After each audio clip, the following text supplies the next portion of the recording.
Alright, another update on my car. I got both heads off finally. Tricky little bastard, I'm telling you. Let me see where to start.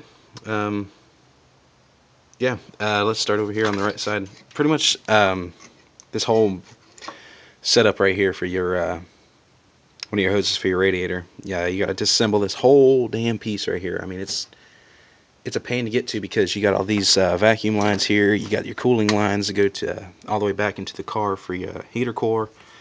You got to disconnect all that shit. Then you got your thermostat. It sits over here on the side. It sits right in here and keeps this keeps your front head from coming off. Just take out them 3 bolts right there on the side. Yeah. Remember that image right there. All that shit inside my thermostat. I'll tell you about that, guys, in a second.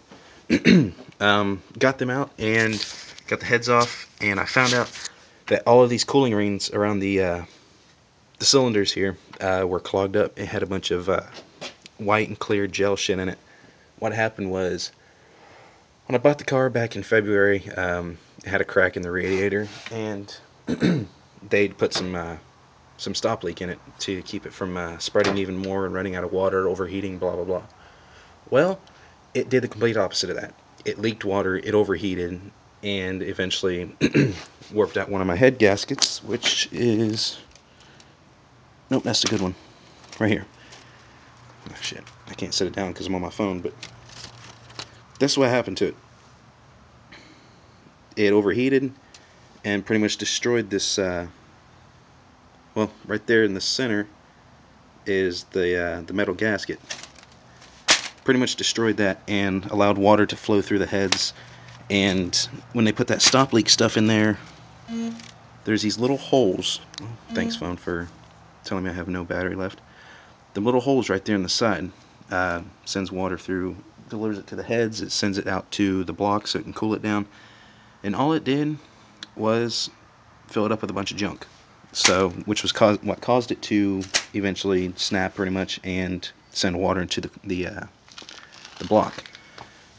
And after that, I found out, oh shit, turned the heads over and I had a bunch of that white stuff, and it's that white gel. It was all in my head. See, right there on the side. I mean, it's everywhere in this motor. Some built up right there for the return, and it's the same way over here. I mean, it's all in it. It just basically ruined my motor whenever they put that stuff in there.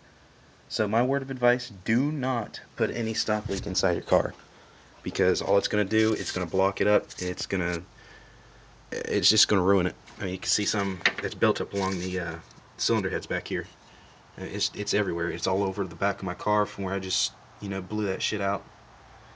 Yeah, it really did mess it up. So my word of advice, unless you absolutely have to, like it's your last line of defense from your car breaking down, do not put that stuff in there. And if you do, flush it out ASAP when you get the money to fix it, because you're gonna have the same problem I did. You're gonna have to tear apart your whole motor. It's just gonna be a big mess. So just a word of advice: unless you have to, do not put that stop leak in there, because I wish I never did. Now I wish I would have spent the $150 to get a radiator for the car instead of just letting it go. Moved down to South Carolina, didn't have a problem. I mean, I drove all the way from pretty much mid-Ohio down to Myrtle Beach, so never had a problem, didn't think anything of it. And then next thing I know, the radiator got bigger, I started losing power in the car, and this is why. The engine wasn't cooling down. It wasn't cooling down enough, so all it did was sit here and overheat. But yeah, that's what I wanted to let you guys know. The heads are off, and a little thing of advice. So I'll keep you guys posted when we put it back together.